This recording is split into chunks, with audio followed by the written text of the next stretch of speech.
Heavenly Father, today we put on the full armor to protect us against attack. We put on the belt of truth to protect against lies and deception.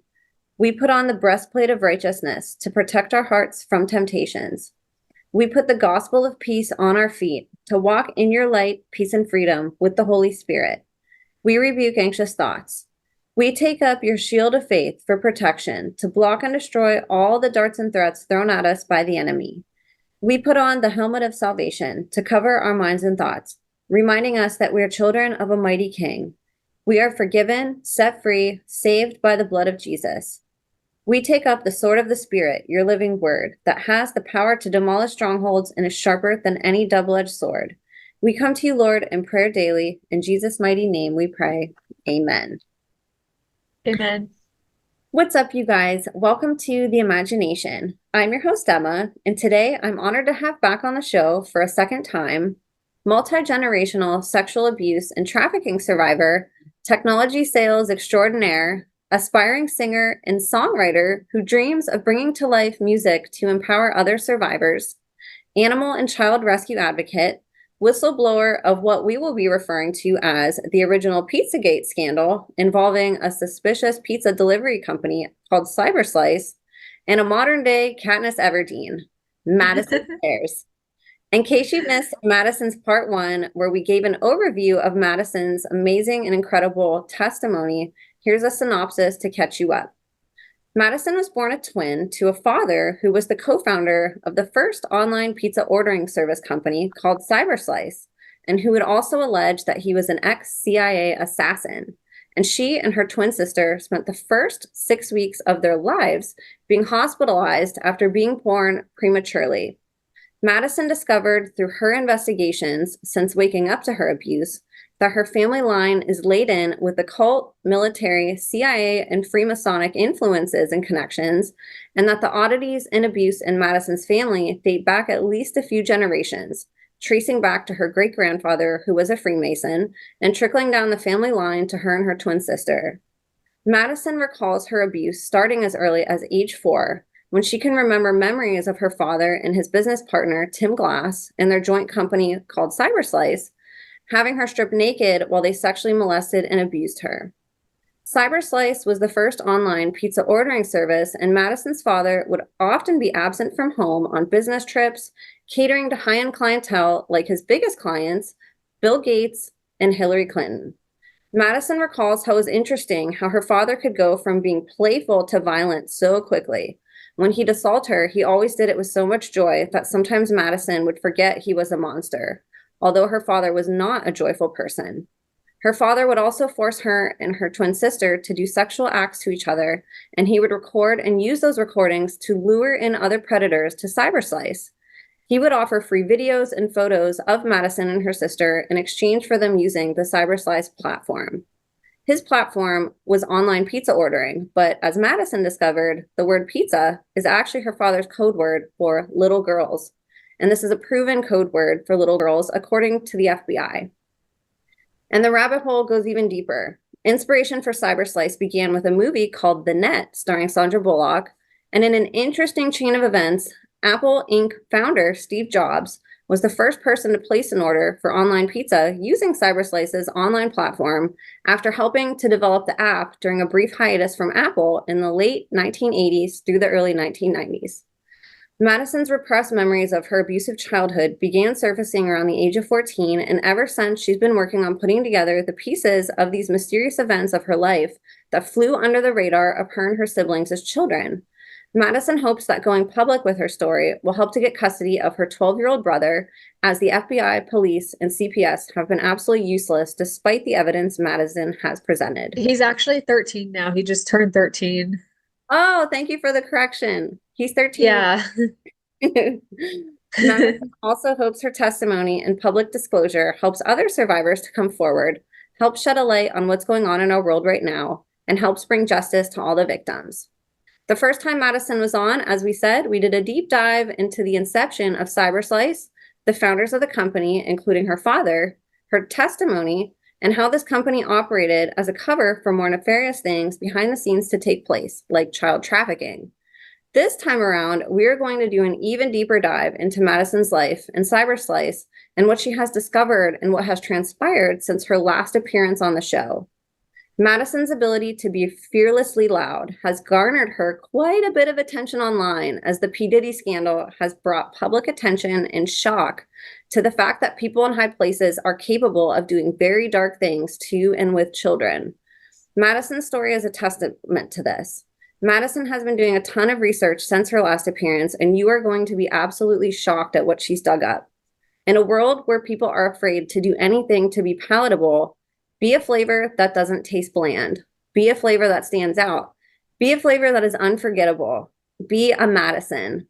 Madison exemplifies what being a hero in an unforgettable flavor is all about, and her rawness, boldness, and bluntness is truly refreshing and badass in this day and age. I've been taking notes from Madison, and I hope you have been too. She's someone to keep your eye on and is just getting started on the waves she is and will continue to make.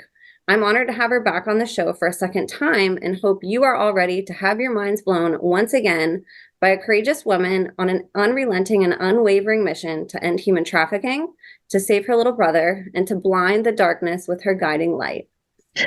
Before I finish introducing today's guest, I wanted to give just a couple quick reminders and updates. If you'd like to be on the show, share any information privately with me, or send me a written testimony for my upcoming book series, or to be written as a Substack article, you can email me at imagineabetterworld2020@gmail.com. I've also partnered with a couple of my favorite brands to get you guys discount codes on some of my favorite products, including Rife Technology frequency machines and blockers, and CZTL's high-quality methylene blue. All those links are in the show notes, along with the discount codes. Thank you all for helping to make the imagination the safest space on the internet for survivor, whistleblower, advocate, and educator disclosures.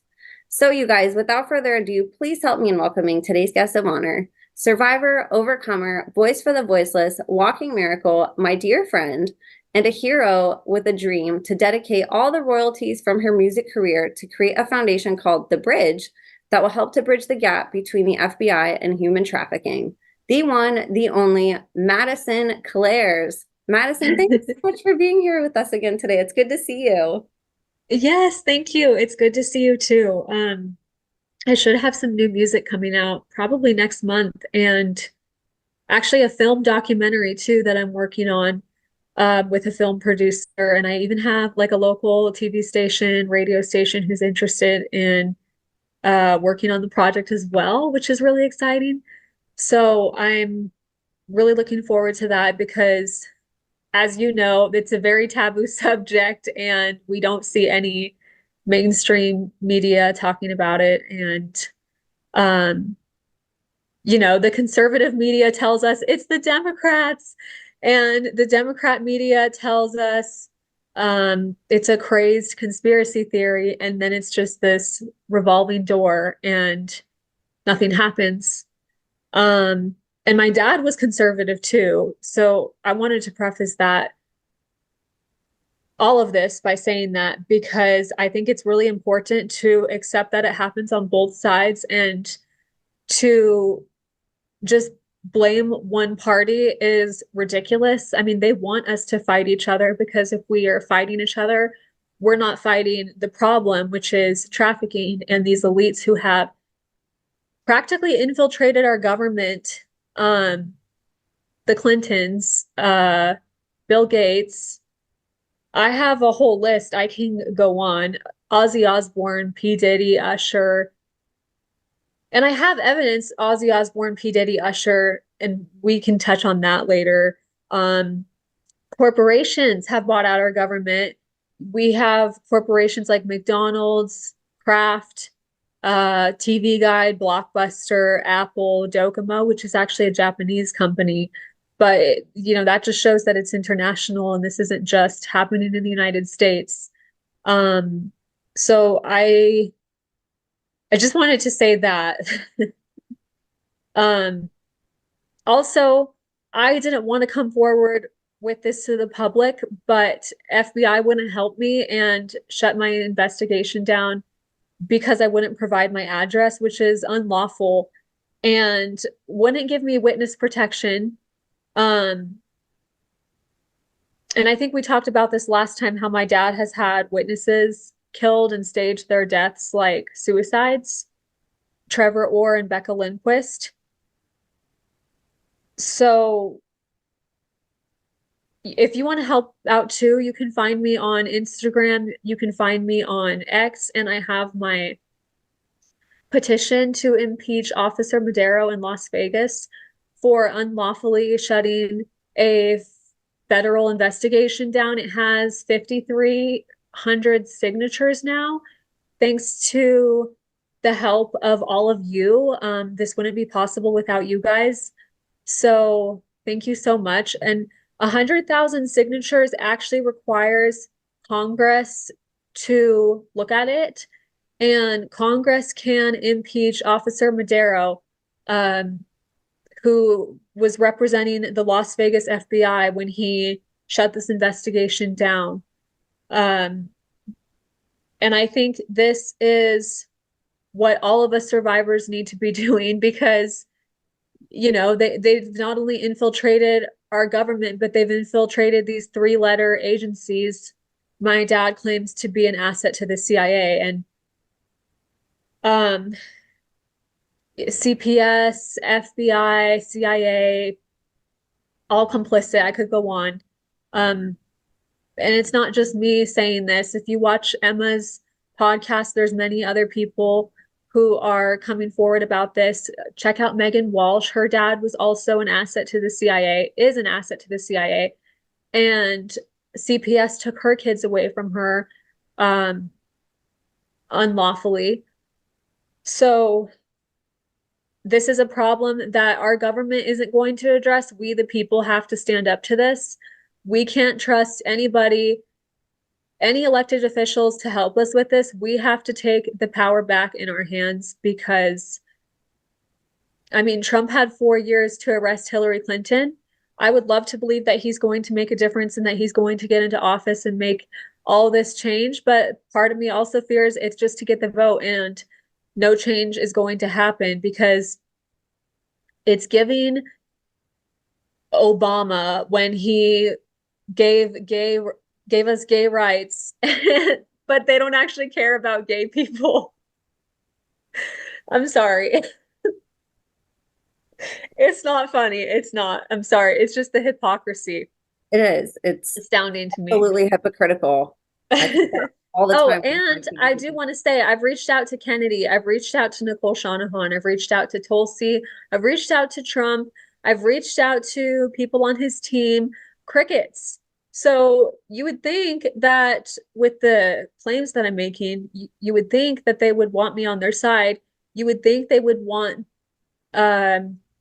me to have a voice, because I'm naming these, communists that they supposedly hate.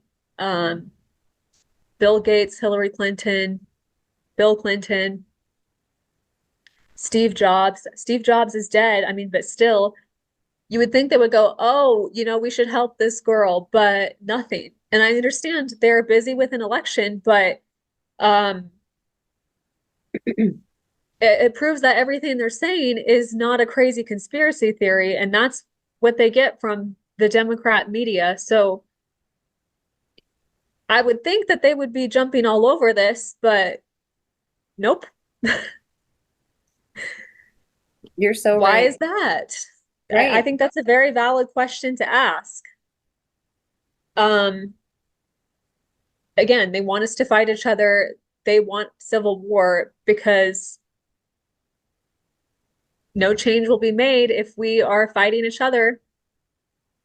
Exactly. Thank you for sharing that. That is a misconception that people have on whatever side somebody's on the political spectrum, is that the other side is the only, or the other side is the only. And it's like, no, you guys, like, if you actually listen to survivors, like, pedophilia and human trafficking does not have a demographic. That's what makes it so scary. There's not one profile that fits the bill. Like there might be for another, type of identity where you can say, all right, well, if you have this, this, this, this, and this, then you're this.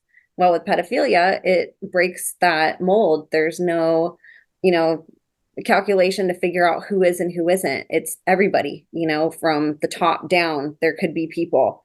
yes, it could be the low life homeless person on the street, and it could also be the president of the United States. Like there's not a middle ground. It's male, females, like all different political. Right, it doesn't discriminate, but they want us to think that it does. Yeah, 100%. And I see that too with this whole, Zionists. A lot of people want to just blame Jewish people, but the truth is that um these Zionists aren't Jewish. They're Zionists. They are representing the synagogue of Satan. They are not Jewish. They're hiding behind their Jewish faith. Just like Christians do, and Mormons Yes. do, and And Scientologists to do. attack a whole race and blame Jewish people is just ridiculous. Um, I have many friends who are Jewish who tell me I don't support any of this, free Palestine, and who tell me I'm Hebrew. I don't even like the term Jewish, but that's what is accepted as Jewish. And um, it's not, it's just like you said, it's like people hiding, my parents who hide behind their Christian faith. They're not Christians. None of what they do in practice is Christian. My father is a Satanist, a Zionist. Actually, when I left, he said that I'm not German, I'm Jewish. And I don't know if that's true, but I would believe it, because he claims to be related to the Warner Brothers through Freemasonry, who is Jewish. In fact, guess who owns CyberSlice now, which became Cybermeals, Food.com, Food Network, the Warner Brothers. Really? Are you serious? And so what is the So I'm relationship? questioning, did he sell Food.com to the Warner Brothers to hide his wealth? Because he was getting so much blackmail. And really, the only thing important to my father is wealth.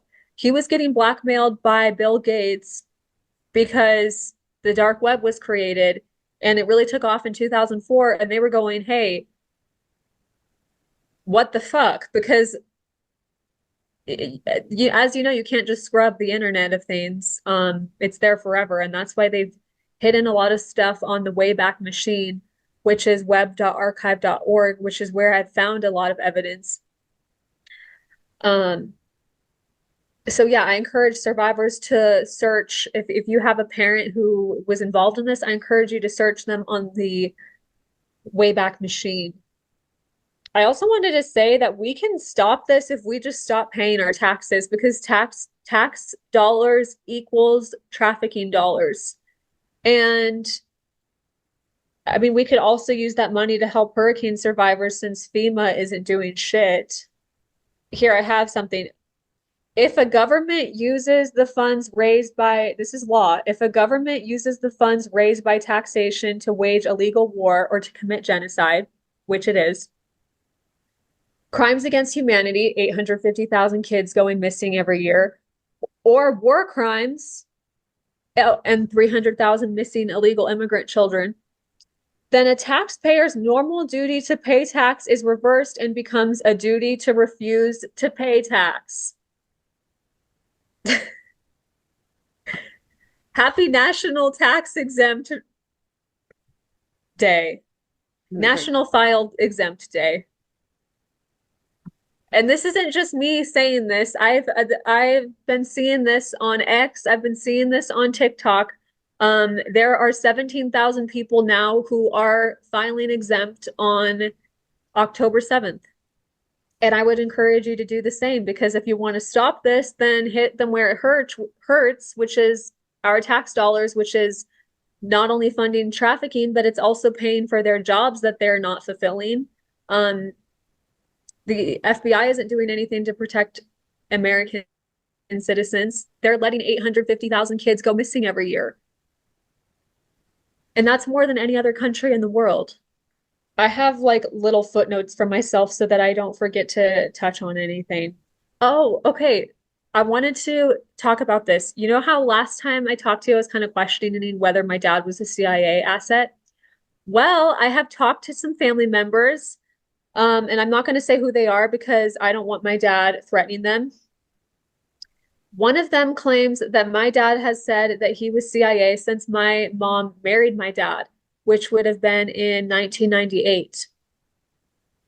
And then I'll say this, his ex-wife claims that when they were married, when they first got together, my dad said he was CIA, and she just laughed it off because she thought, who would say that they were CIA if they were CIA? She didn't believe him. But she did tell me this, which leads me to believe that she's an MK Ultra victim.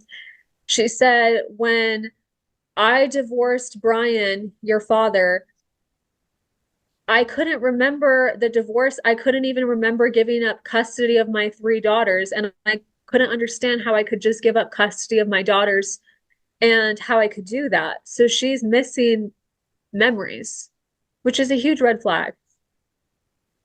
And just like I was missing memories as a child, and actually, I do remember my dad having us all hypnotized when I was 7 years old. And he had my mom, my siblings, all of us hypnotized. And I don't remember the actual hypnosis itself, but I remember afterwards because he said, Brian, you're sick. I can't believe that you would molest your own daughters. You jeopardized this whole project because my father was taking videos of us and photos of us exploiting us, and he hadn't done that, then CyberSlice would have never had to sell to food.com because that's why Bill Gates was sending my dad photos and videos of us saying, I'll ruin you. Oh yeah, and the Freemason symbol. Wait, Emma, can you find the document I sent you of the Freemason book? Yes, before I do that, since I have this up, one of the other things that we were looking at closer after last time, we had noticed that Madison's dad had a monarch butterfly tattoo, and I think it sort of escaped the one below it, which is a giant Freemason tattoo. On both arms, Freemason on both Yes. arms. And so on one arm, he has a literal monarch butterfly right on top of a giant Freemason square and compass. And then on this other photo where he's with Madison, he has another giant Freemason And the family crest too. right underneath. That's his connection to Warner Brothers. And so he's And blood related to them. yes, he claims. And he has even documents that I've seen. And in his coffee table, he has it locked, but he has books. He has like a whole like treasure of Freemason stuff that's been passed down through the family. And one thing I didn't mention too is that on his dad's side, his dad side of the family was very involved in prohibition, which is tunnels, using tunnels to distribute alcohol when alcohol was illegal. So he's got books on underground tunnels. I saw them on web.archive.org. He has this whole yes, there's one. This isn't the tunnels. I'll find the tunnels for you. But I couldn't even see what was inside the book, but it was very clear that's what it was because it was maps.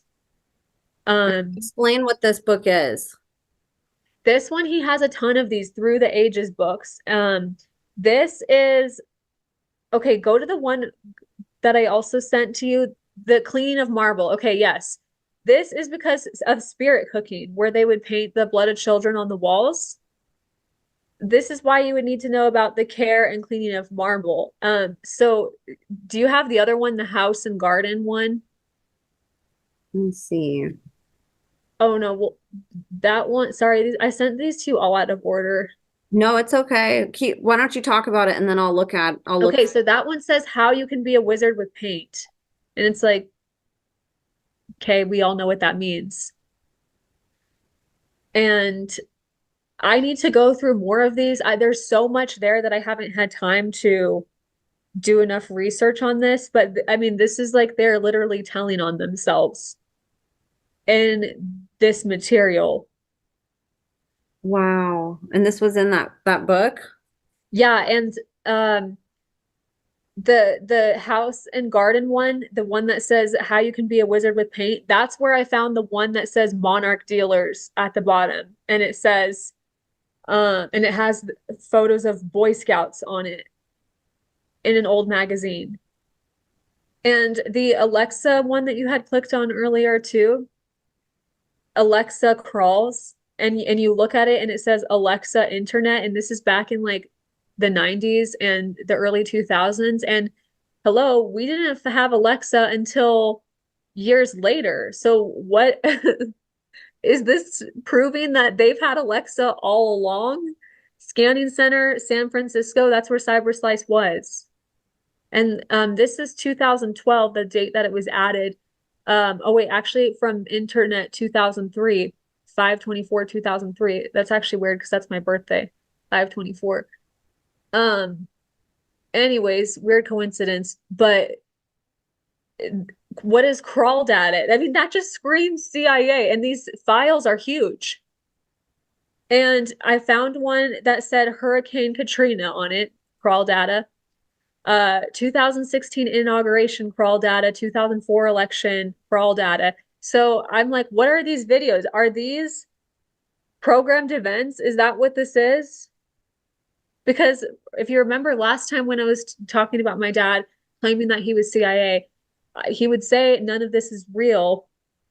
And he loved the movie The Wizard of Oz because he thought it was hilarious at the end where it was the wizard controlling everything, and basically none of them have free will, and it's like a mockery of God. And he And would say things like that, like it's all programmed events. And I just thought he was crazy. I honestly thought he was crazy for the longest time. Did you find the one of the little boys and the monarch dealer? Okay, at the very bottom, I know it's hard to see, but it says monarch dealers everywhere. And I have to wonder if this Herculon carpet at some point was code. Because choose from a combination of 19 exciting colors, including carpets of Herculon cost less than you'd imagine. I mean, this whole article is just weird. very weird. Was there another page too? Was this with it? Yeah, I just thought that one was weird too. It's creepy to me. It looks like code for something, like Yeah. probably a Halloween magazine, but you know, they're all satanic. So um and then the how you can be a wizard with paint. Did you see that one? Yes. Where was this one? New effects, new tricks, new techniques. It's creepy with everything that we know about how do you say her name? Marina. God, how do you say her name? Oh, Abramovich? Yes. Yep. Who also my father was obsessed with. He had, I remember he had a lot of stuff about her in our garage, and my mom hated that and would tell him to throw it away, and he wouldn't. There were two times my mom tried to leave him, and one of them was when I was 7 and he threatened to throw her out a window. I don't know if I talked about this last time. And she said, "You need to get sober or I'm leaving you. I will not stay with you if you ever pick up a drink again," because he claimed that he didn't remember it because he was blacked out. And so he was sober for like 5 years. And then he started drinking again, doing drugs again. And we all could tell. I mean, it was obvious. He was so violent when he would come home from work. And this was when he was working through for, I almost said for MK Ultra. That's not what I meant to say. McGraw-Hill. Um, and I kind of questioned too, what was he doing? What was he actually doing for McGraw-Hill? Because that's a child textbook company. So he would come home in a rage every night, and my mom started cheating on him with a man named Trevor, and she had just given birth to my brother Kyle. So my dad was very absent during this time, and therefore my mom was also very absent because she was cheating on my dad with Trevor. So I ended up raising my brother for his most of his early years of childhood. And I didn't think about this, but now I find it really weird that they would leave to go to the grocery store every night. Who has to go to the grocery store every night? Why wouldn't you just plan all of your grocery items in one trip. But no, they would go to the grocery store every night, come back with like a gallon of milk, but they had been gone hours. So where were they? Where were they actually going? And they would make me watch my brother. And if I said, no, I have homework to do, or no, I don't want to watch him, I want to go hang out with a friend, they would flip out and say, we can't take him with us. We can't take him with us. Why not? Where are you going that you don't want to bring your child with you? That's really sketchy. Like, I mean, like violently freak out, screaming at me, breaking stuff, throwing things. My father would. My mother would just scream and cry and, how could you do this to us? So it's almost like they were going someplace where they didn't want other people to know they had a child. And when I was a kid, I had not a friend, but a peer who was in foster homes, and he came up to me and he said, "Please tell your parents to save me. Please tell your parents were there last night. They were raping all the kids." I didn't even know what rape meant at this age. I was like 7. And I was like, "What are you talking about?" And he was like, "Yeah, your parents were there last night and your parents can save me. Your parents can help me." I don't know why he thought my parents could help him. They might have just been bystanders watching the event, because my dad claims that Freemasons do a lot of dirty work for elites, so they might have been the cleanup crew. And he might have thought that because of that, they could actually help him. If he saw that these adults weren't engaging in these events, but they were just watching, he might have thought that they could help. But yeah, and I was like, what the fuck? What? I mean, I didn't say what the fuck at that age, but I was like, this kid is crazy. What is he talking about? I was in bed at this time. My parents were in bed at this time. But how do I know that? How do I really know that? Because just because I was sleeping doesn't mean my parents were. They could have left in the middle of the night and I didn't wake up. And also, growing up, my garage always smelled terrible. I wouldn't go in my garage because it smelled like death in there. And my dad said it was because we had mice, but he wouldn't pay for an exterminator. And so you're making, I don't know, he claims he was a millionaire at one point before he lost CyberSlice, and then he claims to have made about $300,000 a year after that. So how are you making $300,000 a year and you don't want to hire an exterminator to get rid of mice in your garage? That's also really weird to me.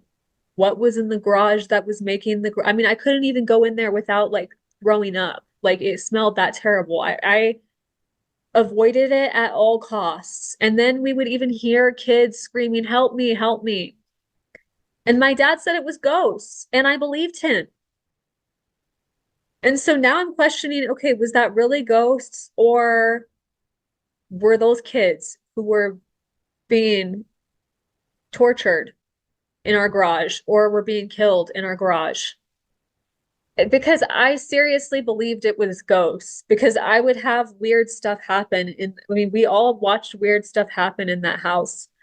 My sisters even claim it was haunted. My parents claim it was haunted.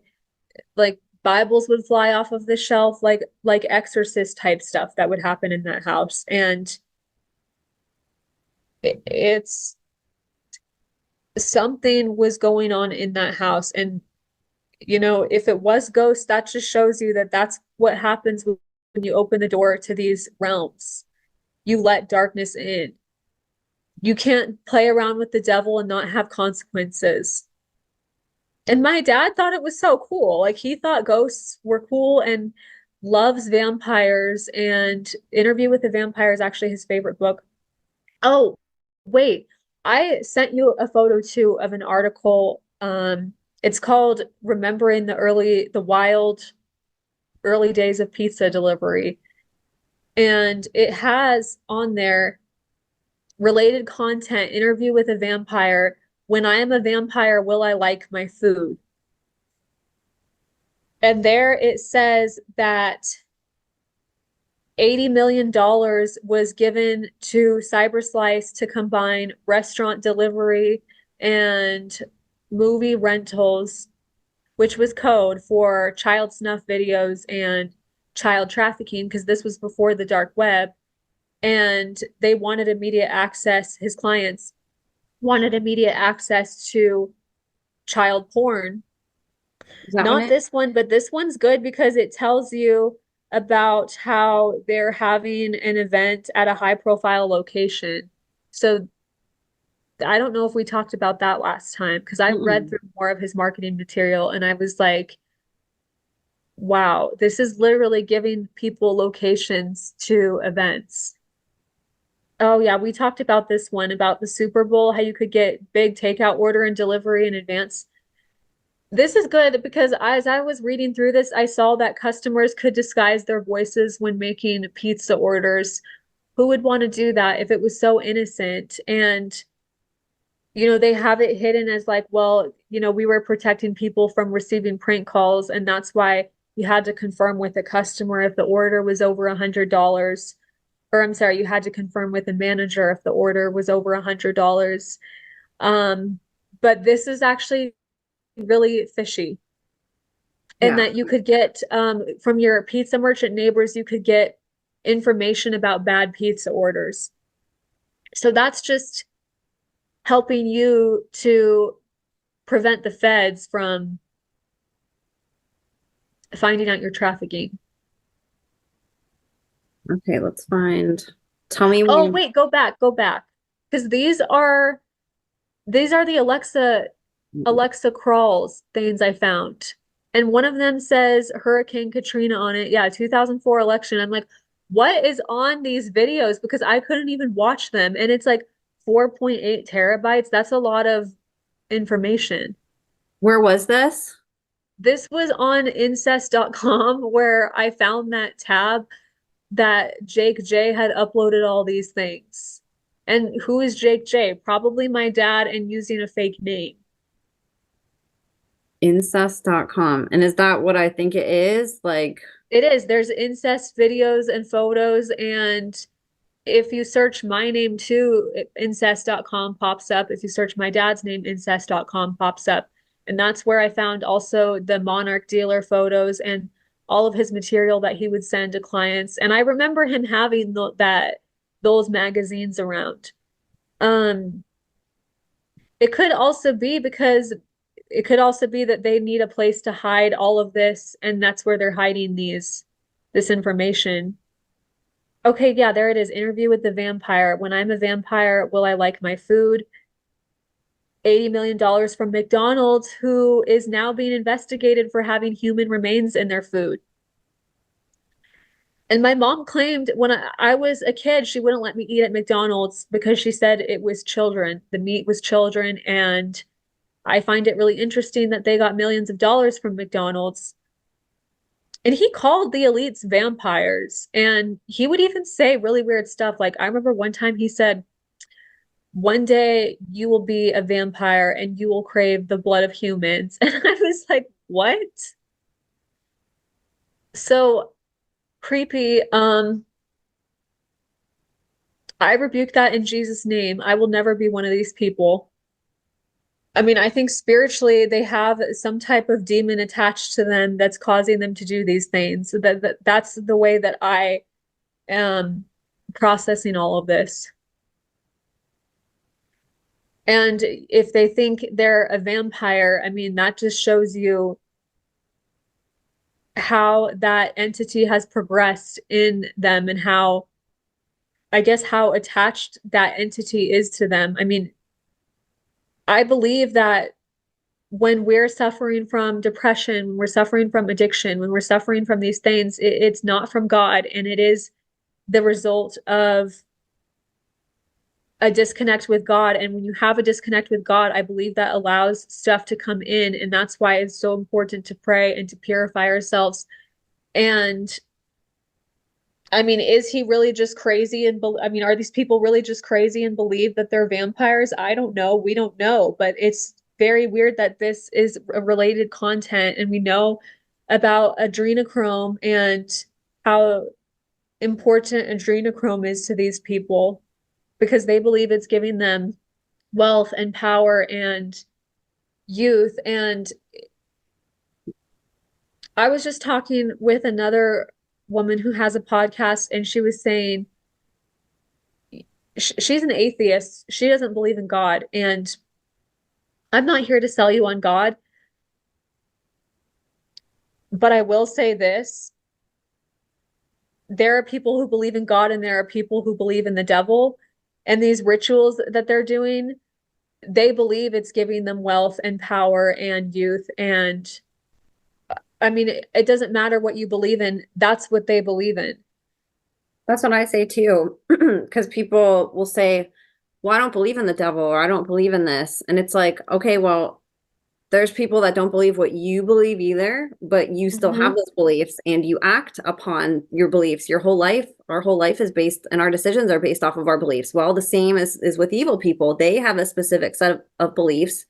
These Satanists and people who do SRA and child trafficking and Freemasonry, there's whole different levels of belief systems that people abide by in their own lives and certain rules that they play by. And they're things that none of us can relate to if you're not a psychopath. But that doesn't discredit the fact that there are people who believe really bad things and then act on them because they believe it, regardless of what we believe.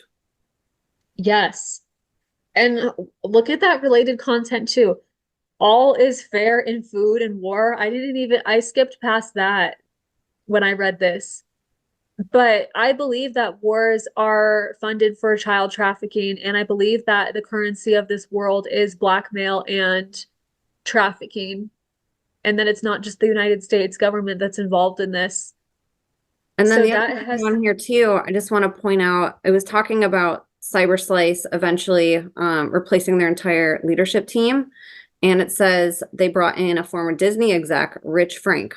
I mean, a Disney connection too to this. And then obviously being renamed food.com, which is something all of us know today. who's now owned by the Warner Brothers. And you had mentioned earlier if you wanted to talk about any of it, Disney connections in your own life with like movies and stuff like that.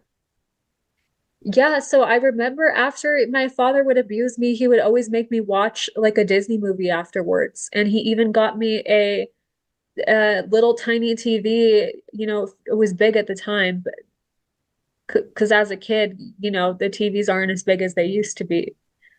Um, did I say that wrong? The TVs we have now are bigger than they used to be. That's what I meant to say. So it was like that big. And he would always turn on a Disney movie afterwards and would scream at me and say, "Don't go to sleep, don't go to sleep." Like I wasn't allowed to go to sleep. So why was he keeping me awake? Why wasn't I allowed to go to sleep? It's almost like I believe it's because when you go to sleep, your subconscious is processing things. And so I believe that was a type of brainwashing. And I'm curious if anybody else has experienced that as well. Another thing is, after my dad had my whole family hypnotized, I wasn't allowed to listen to disco music. And I loved disco music. It was my favorite music.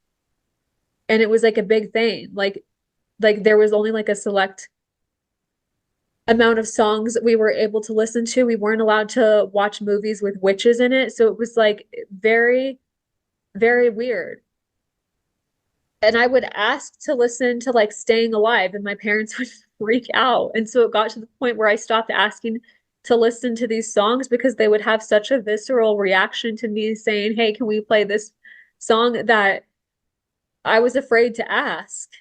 And And I then was afraid to ask to watch one of my favorite movies. Like my favorite movie was Sleeping Beauty with Aurora in it because she was my favorite Disney princess as a kid, and I wasn't allowed to watch it because there was a witch in that movie for a long time. I wasn't allowed to watch movies with witches in it for a couple of years. And so like my sisters and I, they had a TV in their room, and sometimes we would like go in there, lock the door, and discreetly watch a movie with a witch in it. Or we would, and then if we heard my mom coming, then we would like quickly change the channel, and it was all like so strange. Was there ever an Just not explanation a why? normal childhood.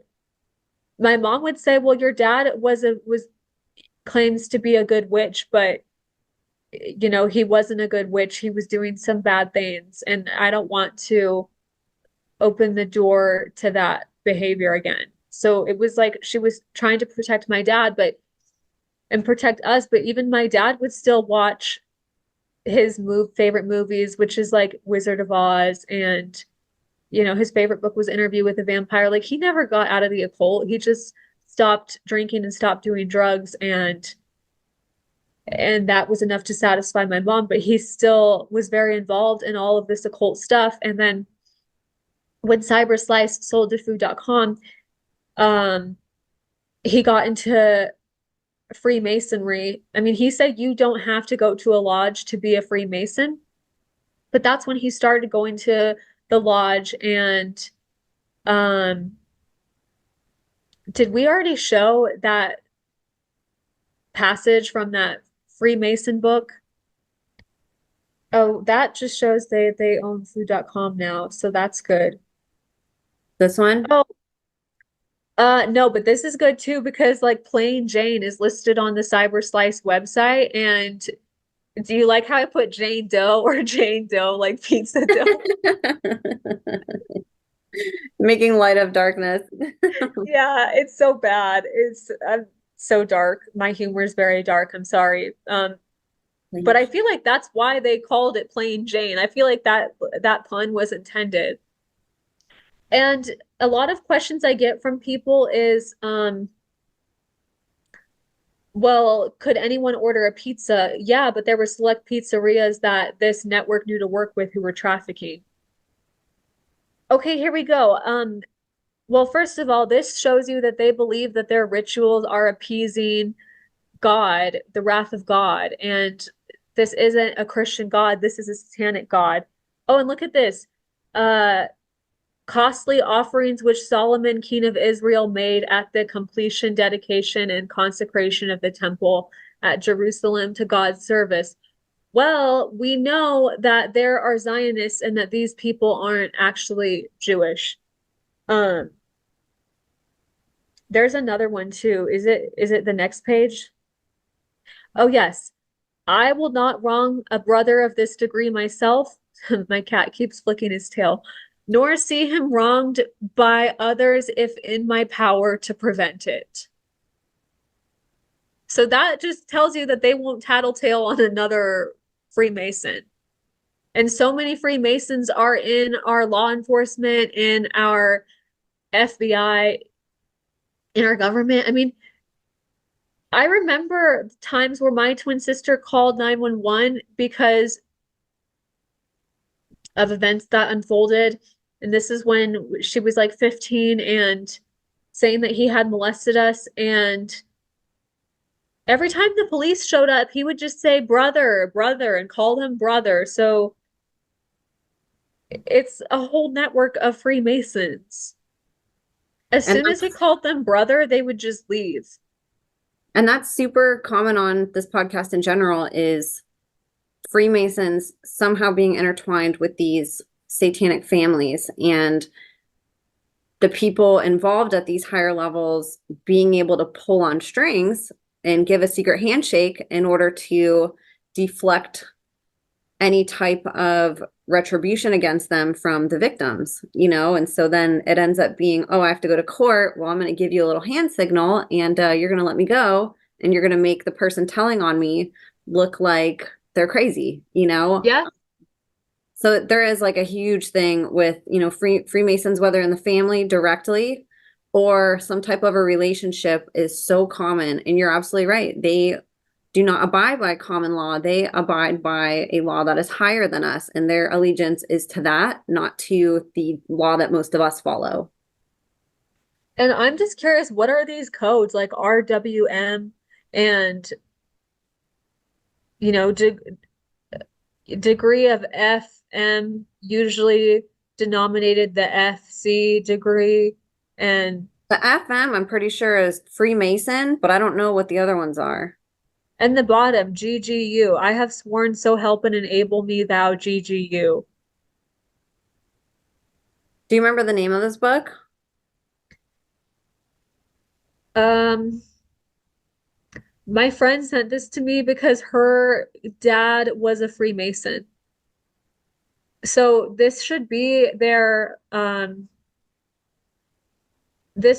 like their ritual book that they all use for their rituals that they have. And they call them rituals too. This isn't just me saying they're rituals. They say we're going to meet, on this day for our ritual. They meet weekly and sometimes more often than that. One thing too that I've discovered through doing this podcast from guests who have been abused by Freemasons and have some insight from it being something that they were familiar with as kids is that some of the rituals that involve children that they do are very specific to the rituals that they themselves do to get promoted within. So they have a ritual that's just for the brotherhood, and then it will coincide with a ritual involving a kid, and it has a lot of the same overlap of the ritual that they swear allegiance to. So I've discovered there's satanic ritual abuse, and then there's also Masonic ritual abuse, which is still these horrific rituals involving sacrifice and rape and all the other disgusting, heinous things that we talk about, but that it's the ritual ceremonies are based on their rituals that they take in Freemasonry. It's sick. It is, and in their rituals, I was never allowed in their rituals. No woman is ever allowed in their rituals, so they don't have any witnesses. It's just their Freemason cult that is witnessing these events. People within their lodge, and you can get visitors from other lodges who can join in and partake.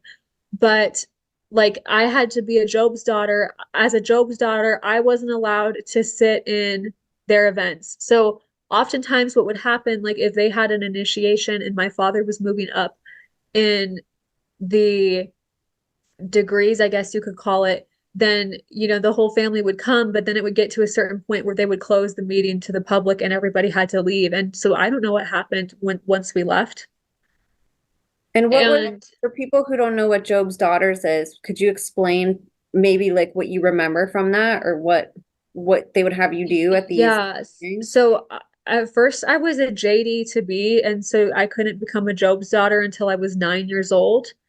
And as soon as I turned 9, then I was initiated as a Job's daughter. And they claimed Job's daughters were, if you know the story of Job, it's like Job suffered through many trials and um, was tortured by the devil and had family, had wealth, had all the things. And the devil told God, Job is only obedient to you because you've blessed him so much. And I bet if I tortured him and took everything away from him, then he would turn on you. And God said, go ahead and do it. Because God knew Job's heart and God knew that Job would never abandon God. And so the devil tormented Job. And there was like for a long time and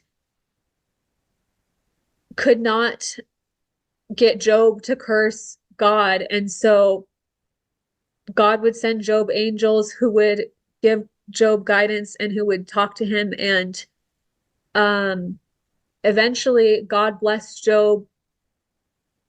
It was like 7 times greater than he had been blessed before because Job was obedient and loyal to God and proved to the devil that the devil could not win over Job.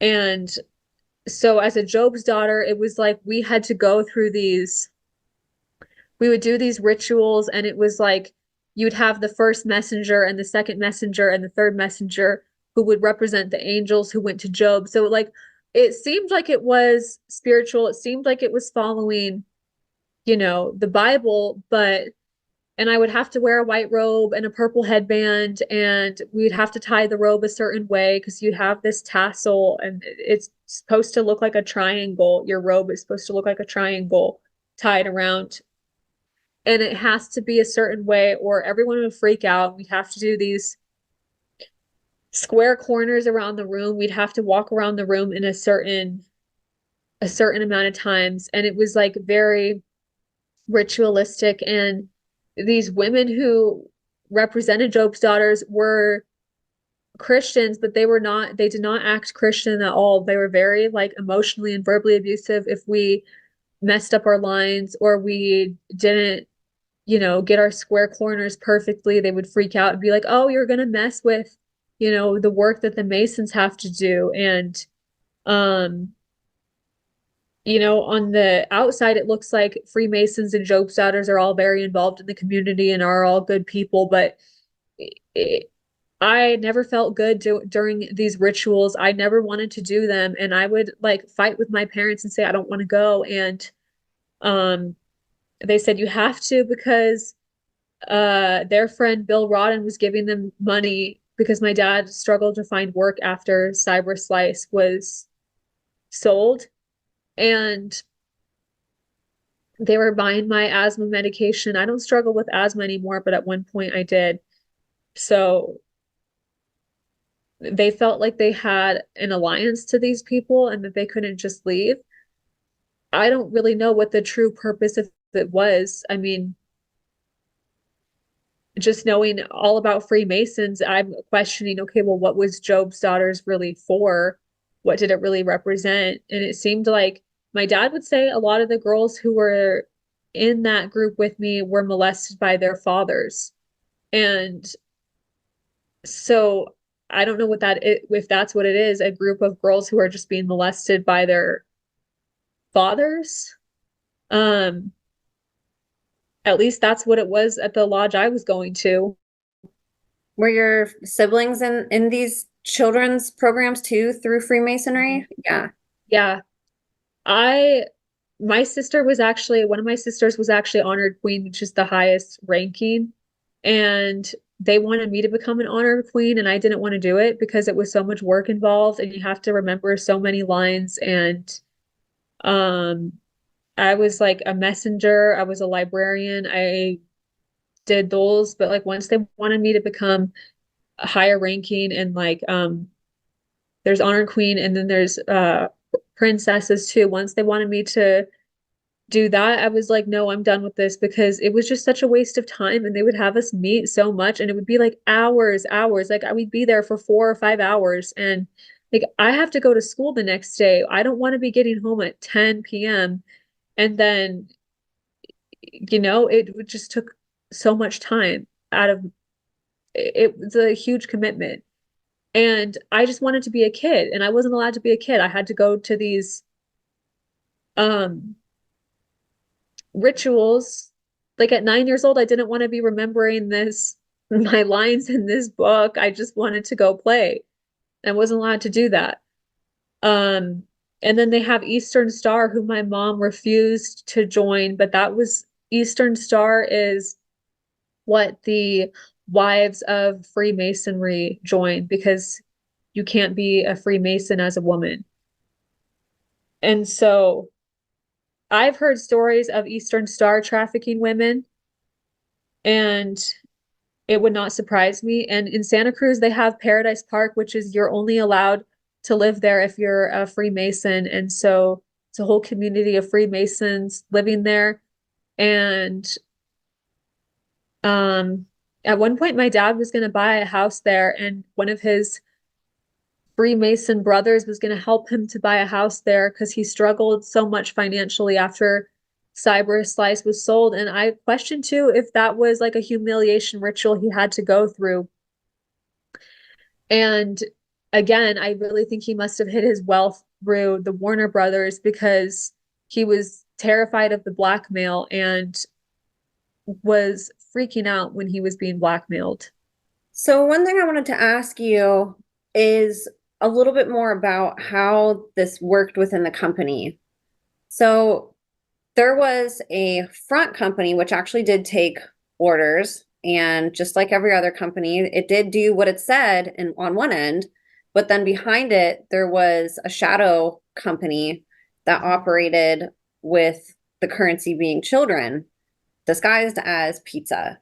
Can you explain how that worked as far as how obviously they had ways to maybe lure in these predators. We were looking at some brochures that seem to be very coded, so they probably had a language that they spoke maybe to like initially build that relationship.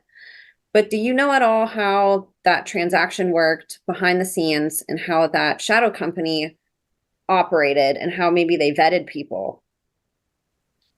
Yeah, I do actually, and I was just going to start talking about this, so I'm glad you asked this. For one, Steve Green has the connection to all of the pizzerias, and Steve Green is still involved in Cups Beer Root, which is my father's new business. So there are select pizzerias that are trafficking, and then they had all of these sister sites like bizrate.com. And that's actually listed on the CyberSlice website. If you search on web.archive.org, you'll find at the very bottom it says sister sites Bizrate and Shopzilla. And that's where I found that P. Diddy and Usher, I Need a Girl. And I sent that to you. I can send it to you too again, so that's it's more in order and you don't have to go looking through it. Docomo is actually tied to all of this too, which is Japan's largest telecommunications company. They their annual revenue is $6 trillion. And not only that, but being in possession of child pornography wasn't illegal in Japan until 2014. So makes sense why they were using Japan. And Docomo has, yeah, that's one. And I know from Kibby's video that the Last Supper was a ritual, a satanic ritual. Um, And so that must have been a website where my dad was putting photos and videos of me and my twin sister. And let me find the other one. Oh yeah, there you go. Find the well-written product entitled P. Diddy and Usher, I Need a Girl in the following aisle of the store. That's this is bizrate.com. This is what he was using to traffic kids. And these two, like these all seem very coded to me too. Oh yeah, and I found this one too. And this is clearly they're selling kids and like their birthdays are on there. And this site was from 2007. So that means this girl was only 2 years old that they're selling. And the one below is only 5 years old. My interests, programming, and my musical preferences are rock. And the one below, my musical preferences are hip hop. And we're finding out how involved the hip hop industry is in child trafficking. And this was what website did you get this off of? This one was it was in a different language. I don't know how to pronounce it, but that just shows you too that they're internationally trafficking and it's like a Polish website. And Docomo has facilities in Japan, China, Germany, and the United States. And my dad has a patent with Docomo. So let me send these. Oh yeah, and this too. CyberSlice was only 7 minutes away from the Bohemian Club, which is a place in San Francisco where politicians and celebrities would meet. Pretty convenient that it's only 7 minutes away. Oh, this is a list I gave you. This is a list of everybody who was involved, and there's way more involved. I know that, but I've just started putting a list together. Steve Jobs, P. Diddy, Usher, Ozzy Osbourne. Here's the co-founders: Steve Green, Jim Brimhall, Tim Glass. Corporations: McDonald's, Apple's, who Steve Jobs blackmailed Docomo for emoji rights. I found an article about how they fought over emoji rights. And this was during the time, 2007, this was during the time that my dad lost CyberSlice and had a falling out with Steve Jobs. So that's really interesting to me too. Docomo, Blockbuster, TV Guide, Kraft, Disney, the Warner Brothers. P.S. I'm not suicidal. I put that at the bottom. And it's interesting too. I mean, you can only imagine what having relationships to a place like Blockbuster, if they're filming, you had mentioned you were filmed as a child. I mean, what a great company potentially to partner with if that's what these relationships are based off of. Of course, I don't know, but just looking at it, my brain starts making connections. Same thing with TV Guide, Disney. I mean, there's a lot of red flags here. Yeah, all of these corporations should be investigated. And we know that Disney is very involved in trafficking. Well, and the CEO of Warner Music in Japan just resigned, and my father has connections to Japan. So is that a coincidence? Probably not. Oh yeah, there it says finally punishable July 25th, 2014. And I found an article about how Steve Jobs was very obsessed with anime. Yeah, okay, look, butterflies is the same gematria code as next slide, CyberSlice. And he has his monarch tattoo. I might be saying that wrong. I don't know if that's right, but that just shows too that this code they used is so advanced. Oh, this is good too. This is from that site aiminsider.com, which takes you to this Docomo site. The data usage limit is 5 GB, so it's not recommended for heavy users who want to watch a lot of videos. But if you're a light user, it shouldn't be a problem. Who says that? When I get a phone, they don't tell me, oh, are you a heavy user or a light user? That just sounds creepy.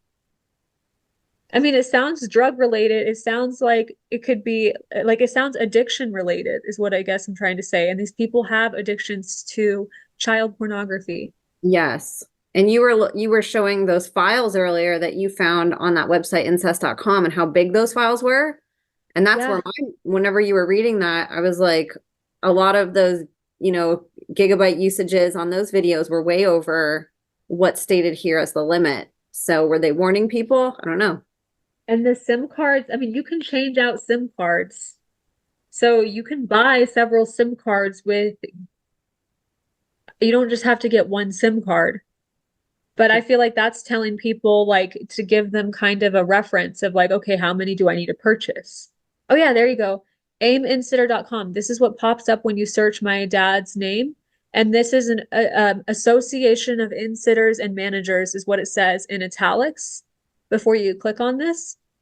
And there it is, the Japanese SIM cards. And my father has a patent with Docomo, which I sent that to you too. And it's under google.patent.com. Okay, there you go. Association of Insitters and Managers. And I also found something too. I'm gonna try to send this to you. I didn't take photos of it. I made a video of it. I should have sent you photos.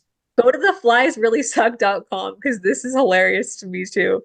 This just proves that he was CIA.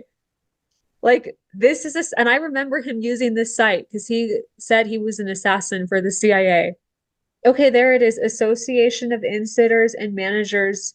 So yeah, this proves that if you click here, it takes you to that Docomo site. Go actually click on it, aiminsider.com CSS Pi, because this is his code that he was using for the website. And I wanted to talk about this. So if you see here, it says like remove child in the code, and it says like um it has different colors there, like dark blue, dark cyan, dark goldenrod, dark gray. And we know from Podesta's emails that they were using colors to um as code for certain sexual acts. And my father told me that he built his code and it was so clever because remove child is a classic code that people use to build websites and that nobody would ever know that he was trafficking kids because of that.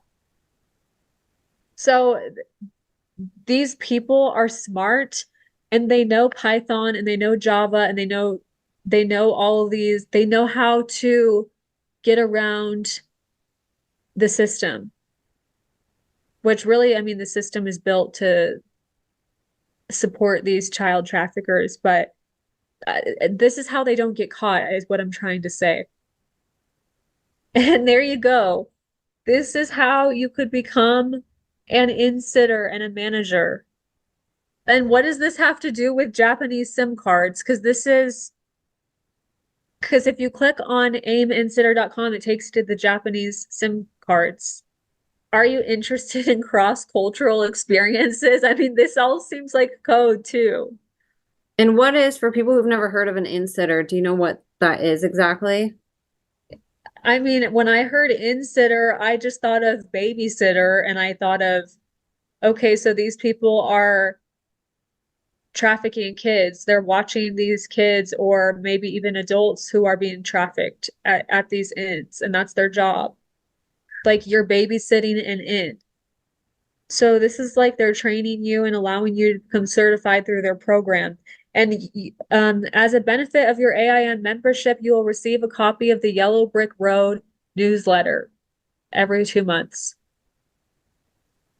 Well, I was told that Yellow Brick Road is also code in the trafficking world, and that Dorothy's red shoes is also code because the blood of children would get all over their shoes, and that's what they would, and it was symbolical to wear red shoes.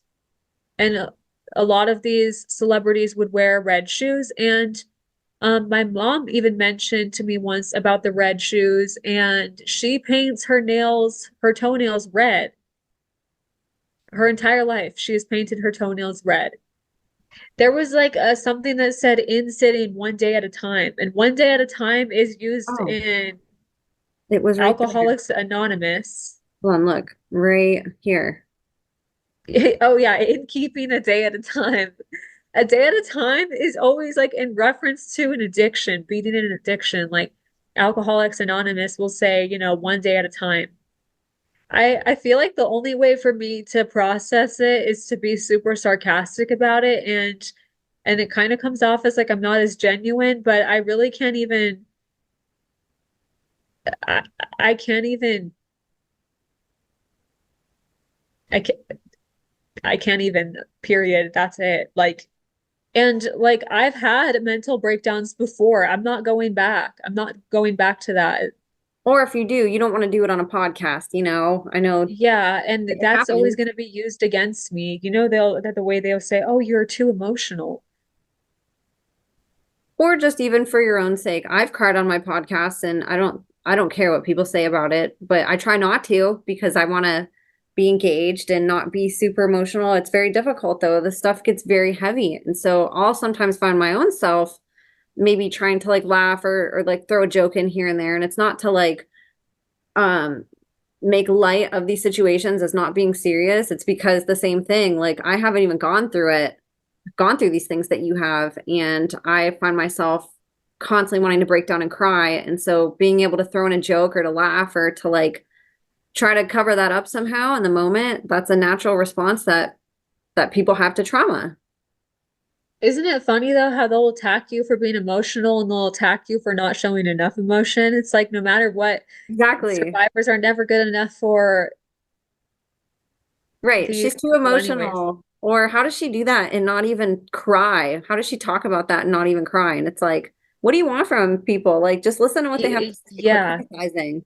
And I mean, when I first left, I was so emotional and I couldn't even talk about this without crying. And I've been there and I've lived that. And it's like, yeah, you didn't know me during those times, but I don't have to relive that trauma and just to prove to you that it impacted me emotionally. You don't deserve my emotions. You don't deserve anything from me. 100%. Yes. And so with And in this, fact, if anything, you should be, not you, Emma, but I mean, viewers should, the way I think of it is I'm like, you guys don't get to tell you what I owe you. You owe me. Nobody's doing anything about this. So share this around. That's what you owe me.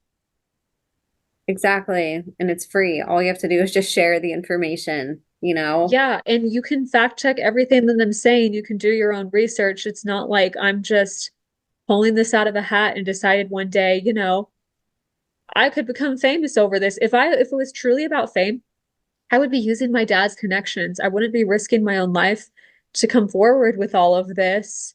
And you're a singer, you're a songwriter. There's other things that you could do to get famous and to like something happier that I'm sure you'd rather be doing than whistleblowing, Yeah, dad for abusing sure. you and And I'm trafficking talented kids. enough that I could become famous without exposing all of this. I mean, the fact that I have producers who work with me and who see value in me, a producer won't just, I mean, producers who have worked on big artists, which means they see talent in me. They wouldn't take me on if I was just some nobody.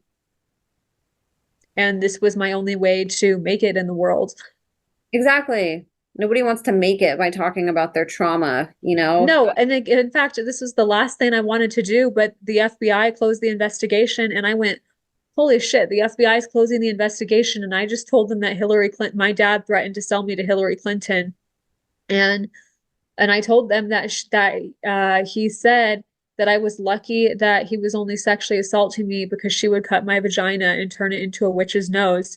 And I was like, I know the FBI and Hillary Clinton are like this, which means my life is in danger, which means the only thing I can do is come forward to the public and be loud about this because they would be stupid to do anything to me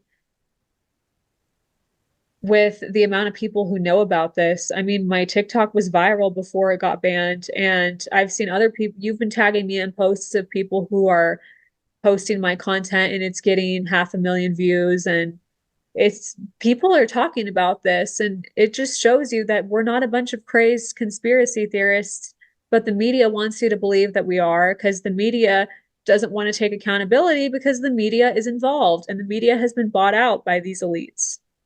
Exactly. And they sanitize the information, how we were talking about before we recorded. They'll share it. They'll say, yes, human trafficking exists, you know, but only at the border, just like how we were talking about with Trump. Or just in this case, there was a pedophile in this random city, and you know, we took care of it. Oh, Epstein, don't worry, we took care of it. He's not here anymore. Look the other way. Like they give us these little nuggets, but then they quickly make it look like it's cleaned up and that we don't have to worry. They saved us, you know, and it's like, that's the last thing that these people are doing. And they're not talking about how deep this goes. They're not talking about these dark web operations and how many people are involved and that it goes all the way up to people like Steve Jobs and these behavior modification programs and MK Ultra. Like they don't talk about any of that. It's just a very watered down version of what happens to satisfy society's needs to them dumb down enough to not look further into this. Exactly. I couldn't have said it better myself. It's really disgusting. It is. And you know what, too? My parents will say, she's on drugs. She's psychotic. Well, first of all, yeah, I was on drugs at one point because you were giving me GHB my entire life. And two, I had a teacher that I was forced to work with at Aptos High School from 2015 to 2016, and actually really all the way up until 2018, because after I graduated, uh, and that's when I started speaking out against my dad, and I was thrown into an institution. And my parents said, you know, we think you should work with this teacher again, even though you've already graduated, you know, just because she helped you so much before. And this teacher was encouraging me. So at the time I was seeing her in 2015, that's when my dad was forcing me and my twin sister to see a psychiatrist because my twin sister had said that he had molested us. And he actually did the same thing to her that he did to me, where he locked her up against her will and she wasn't allowed to leave until she took her statement back.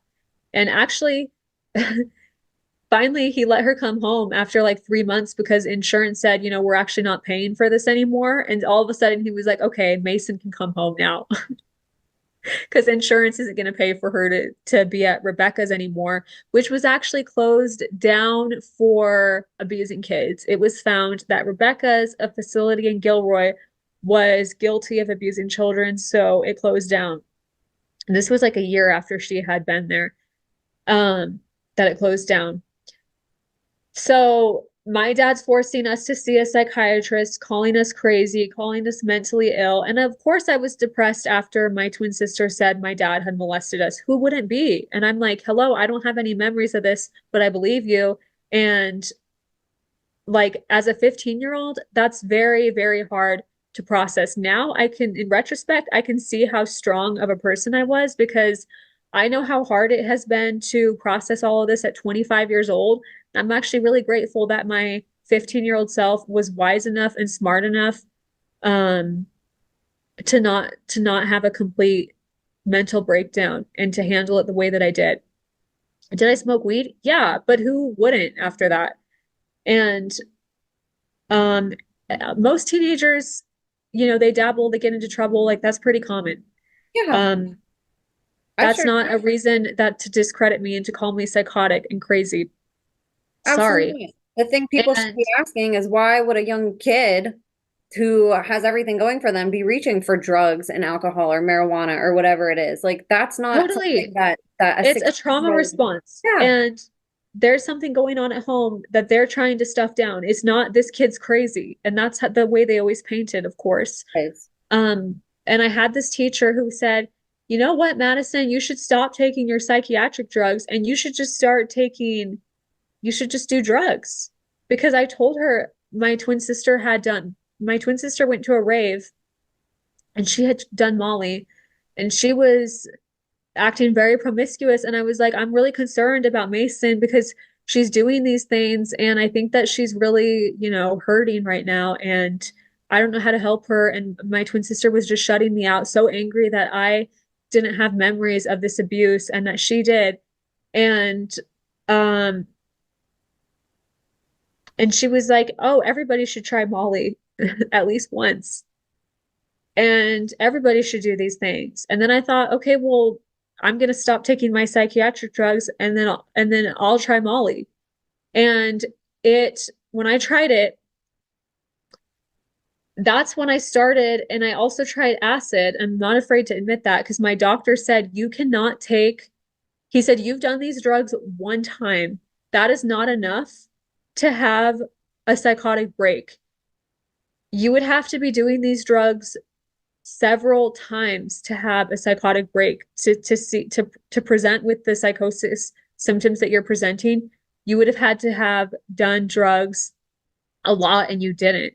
And he said that it was PTSD that I was experiencing because after I did acid first and then I did Molly. And when I told my teacher I did these things, she's like, wow, that's so cool. Tell me all about what happened. Like she was not a good influence. And I totally thought that she was like my savior and I idolized her. And that just shows you how unhealthy my own parents were that, you know, here I have this woman who's crazy and yet she's not as crazy as my parents. So I put her on this pedestal and just worships the ground that she walked on. And I question that was if that was on purpose, if it was her job to get me to do drugs, to discredit me and to discredit my twin sister. Because she was even encouraging me to let my twin sister do drugs and let her be.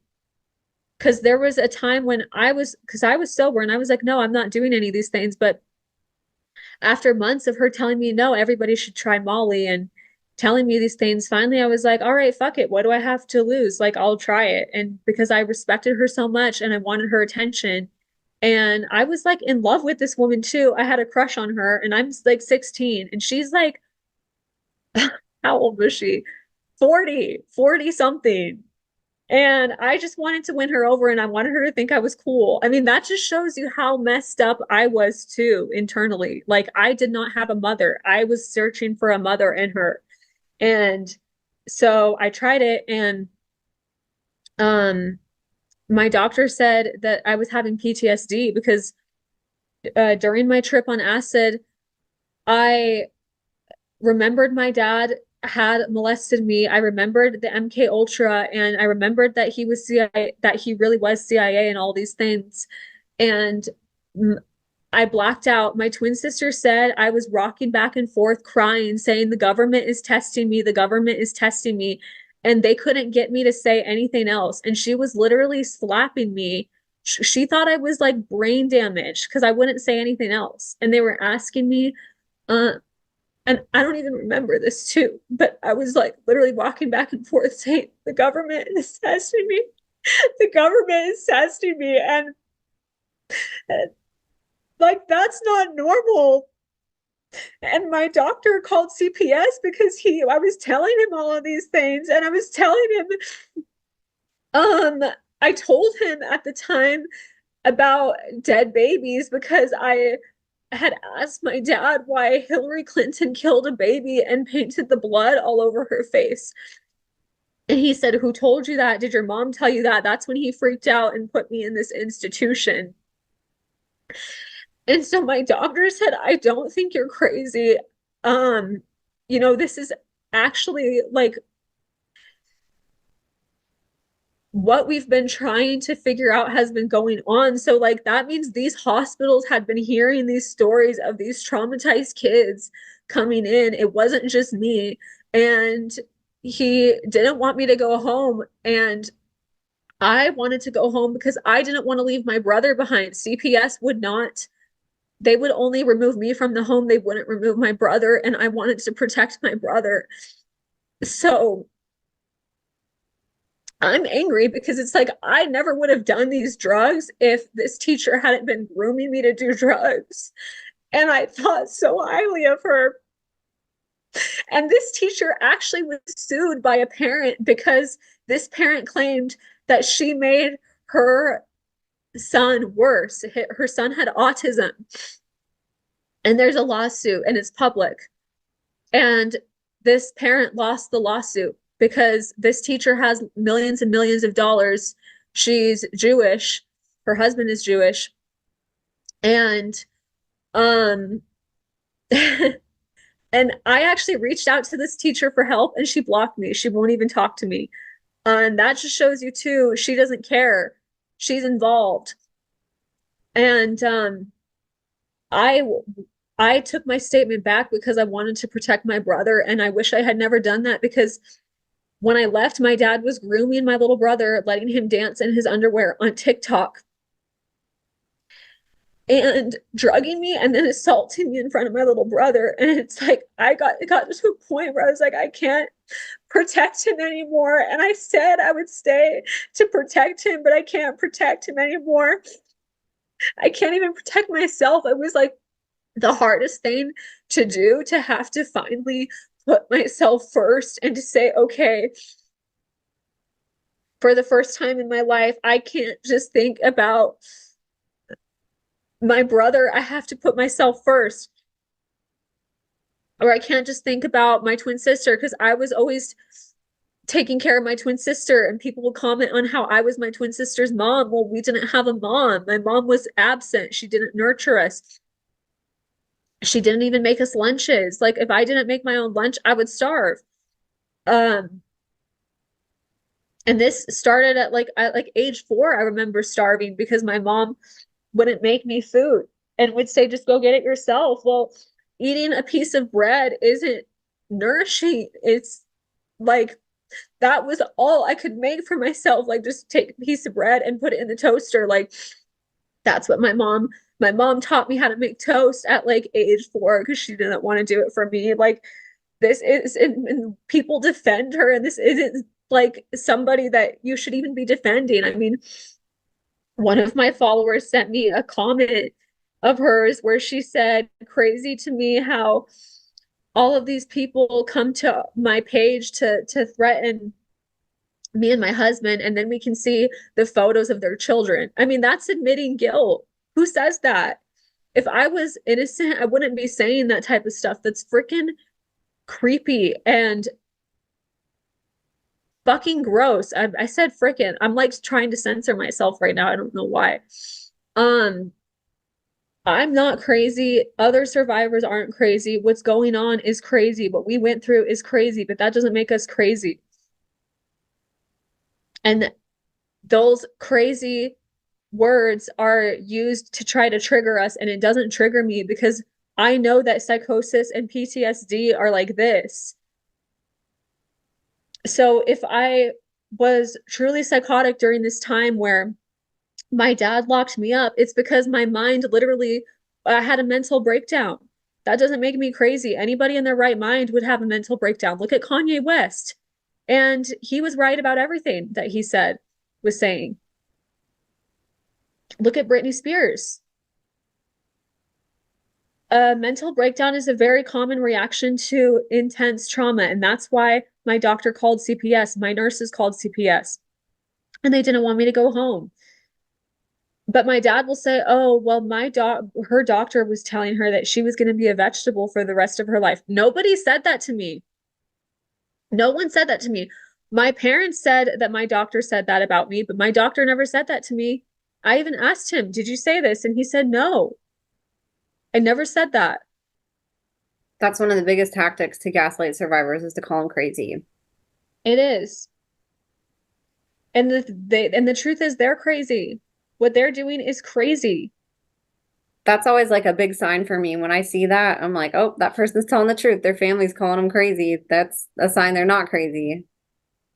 Did you, I saw a video where Wendy, I can't remember her last name, she was talking about how Beyonce had like faked her pregnancy and then all of a sudden they're saying that Wendy has dementia.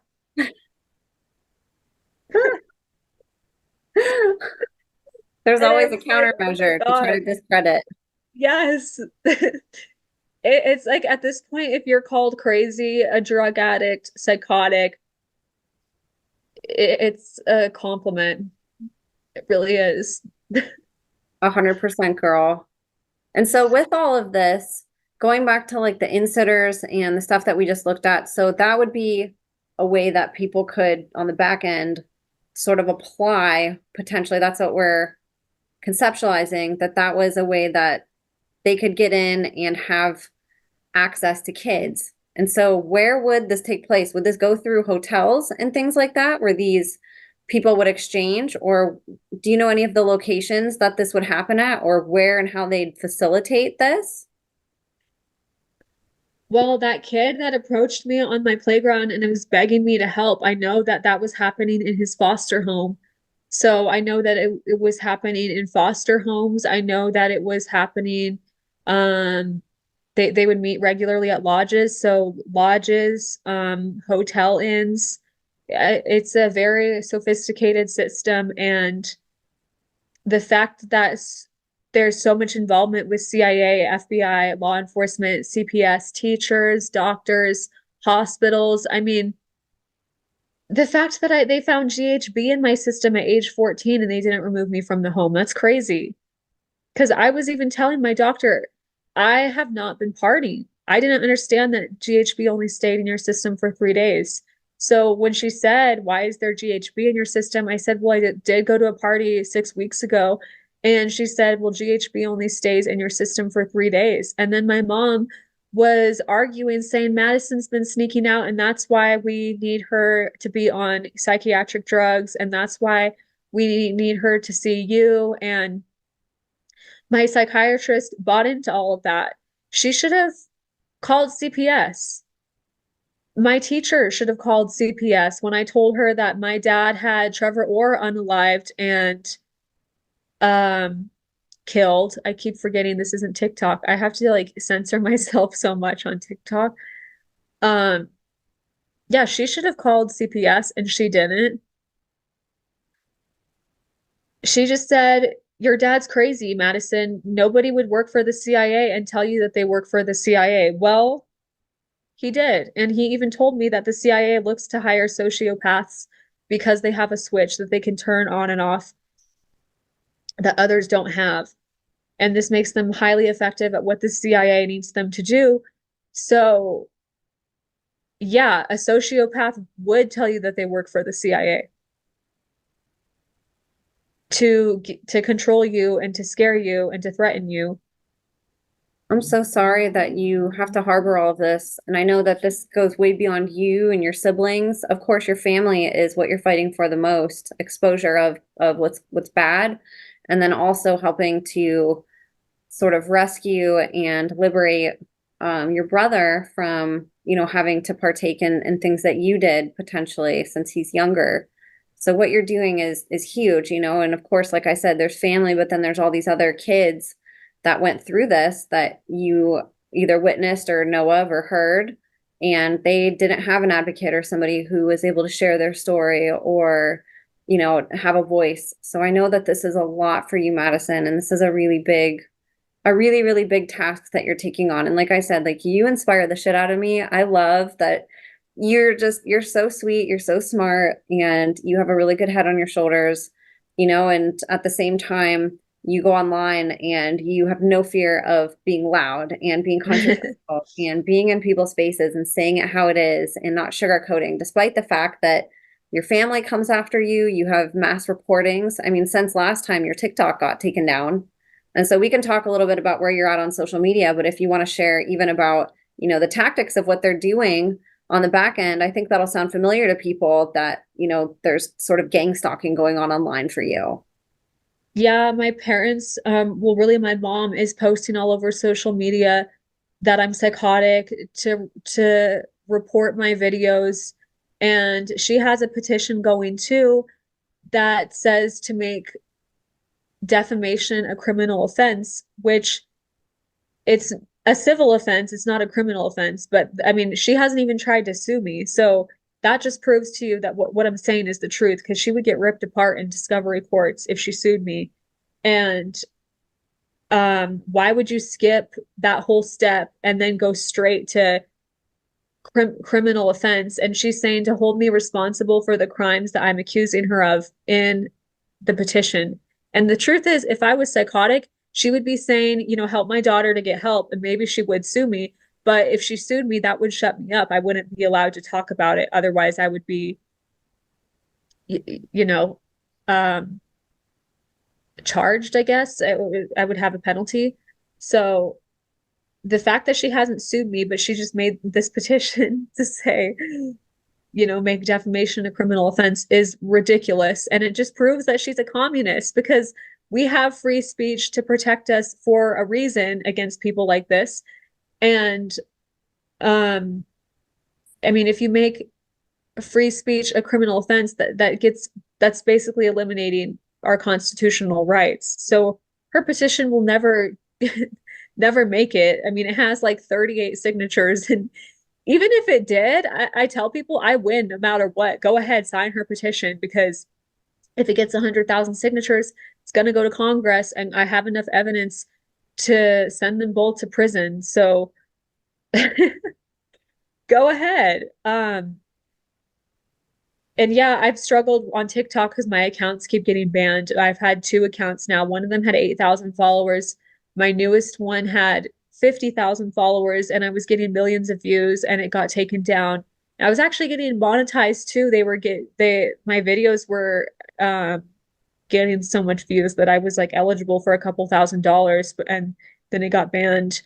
Um, which is fine. I don't care about the monetization. I care about spreading awareness, and I care about saving the kids. And I had talked about my 13-year-old neighbor, Becca Lindquist, who was killed during a CPS investigation where her death was staged like a suicide. And um, I can't believe I didn't think about this before too, but my dad would take her and my brother Brackett, who they were close in age. I mean, I think they were like the same age or maybe a year apart, but he would take them to the candy store and would say, I'm going to go get you guys candy. And then now I know what was actually going on. He was exploiting her, because I found out during that CPS investigation that uh, my parents were afraid she was going to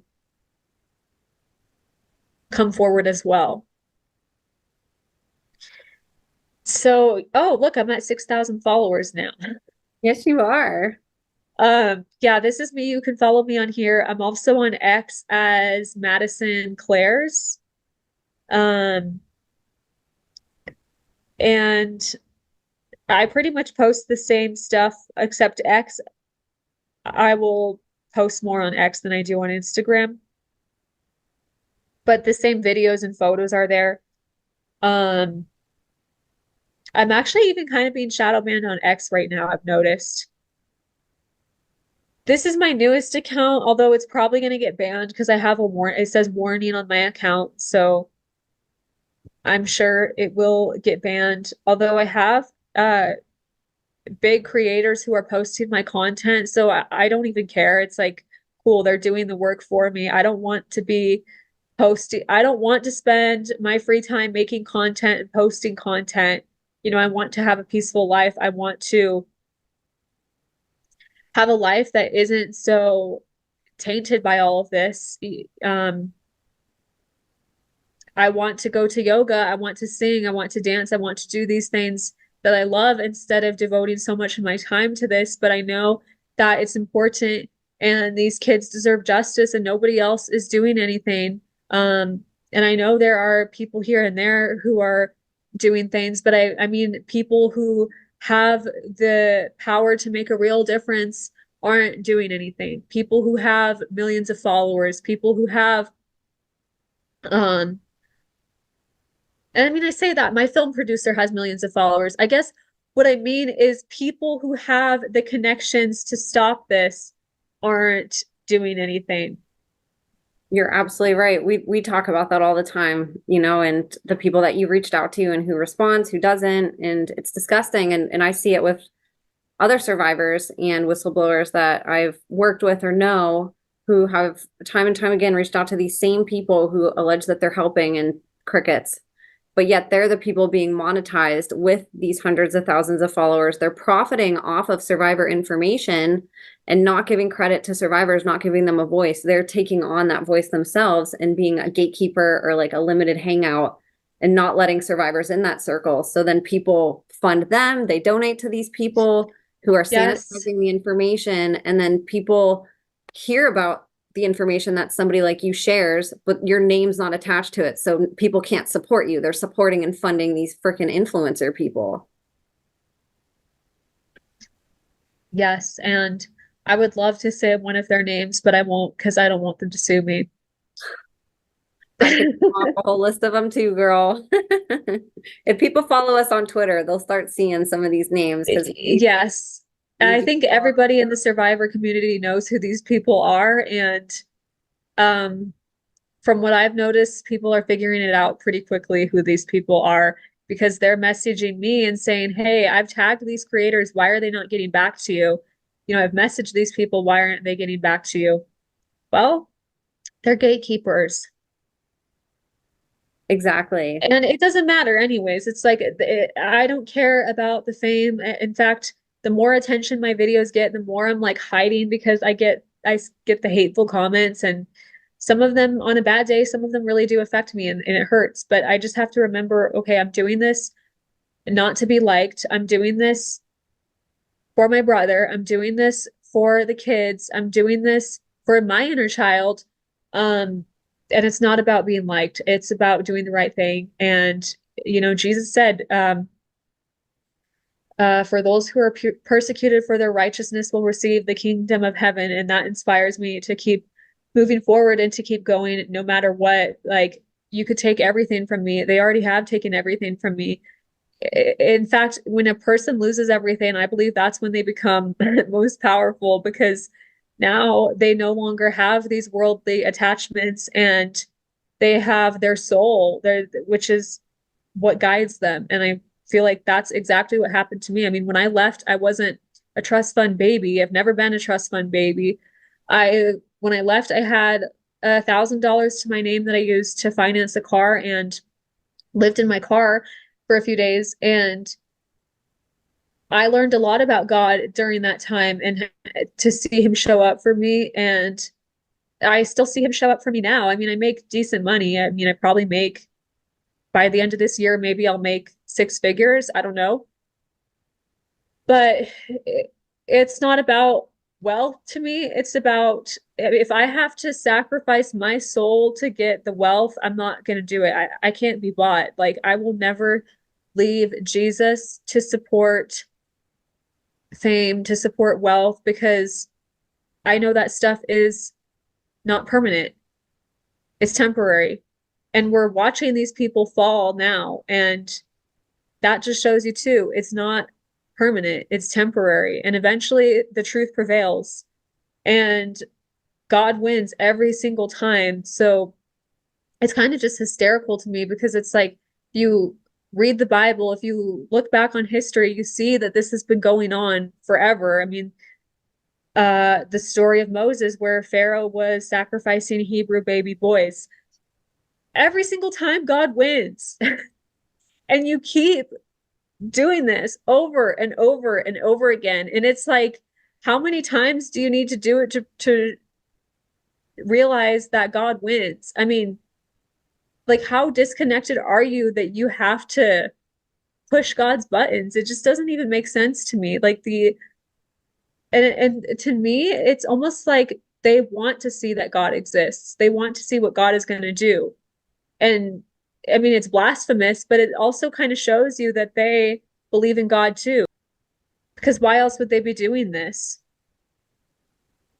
I just had an interview recently where the survivor said the same thing. He's like, if you believe in the devil, you have to believe in God. Like there's a polarity and vice versa. And why would these people be fighting so much to take somebody's soul and to convert them from Jesus and God to worshiping Lucifer and Satan? Why would they pull kid and these other entities and demons and whatever else is out there that they're worshiping?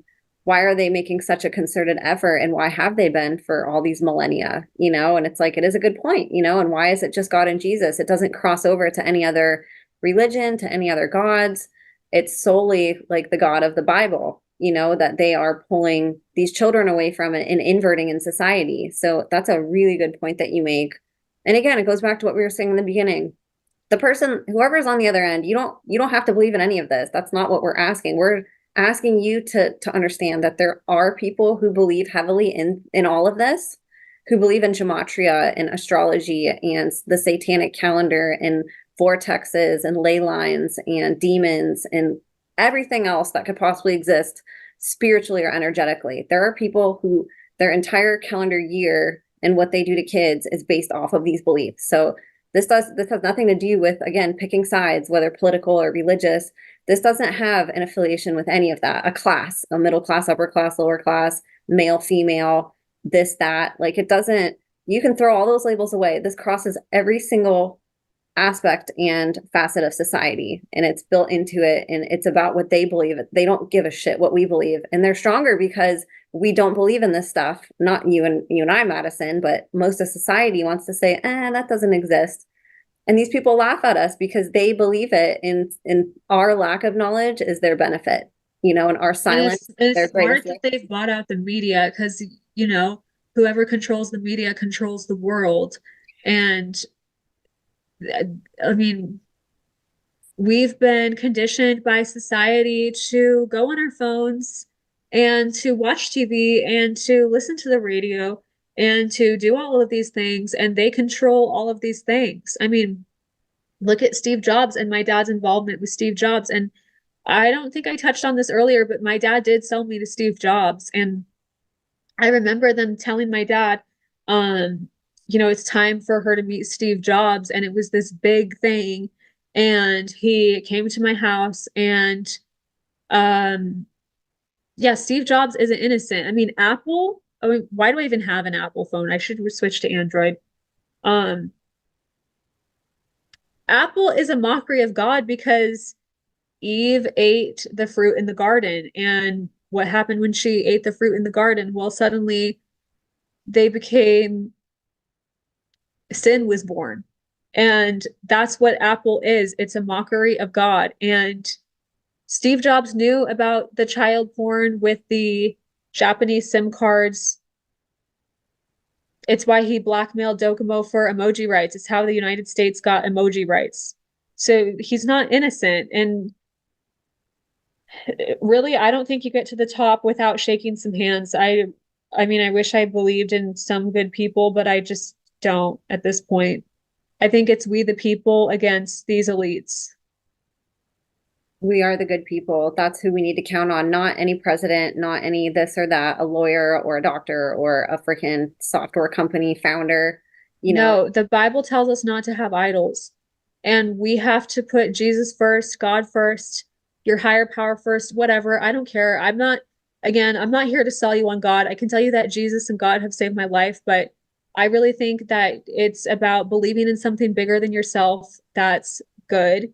And for me, I believed in Jesus as a kid, but with my experience, I actually lost my faith as a teenager and I stopped believing in God and I hated God and thought that God wanted nothing to do with me and must hate me. And um actually I had a woman who said, well, and because I would see Christians like my parents, who Christians, they're not Christians, they're Satanists, who would claim to be Christian and then they would commit the most heinous crimes. And so I really had an apathy towards Christianity. And I had a woman who was kind enough to say, you know what, Madison, then why don't you just believe in your own higher power? What does that look like to you? And I was like, okay, well, that creator would be kind and loving and wise and smart and all knowing. And, I got to build this like conception of my own God. And eventually I realized that it was God and it was Jesus. And I had just been led so astray and gone through so much that it really ripped me apart from my faith. And, there's always going to be people who are mocking Christianity, but guess what? They're not mocking any other religion. And that's really why I started to realize there's some power in Christianity.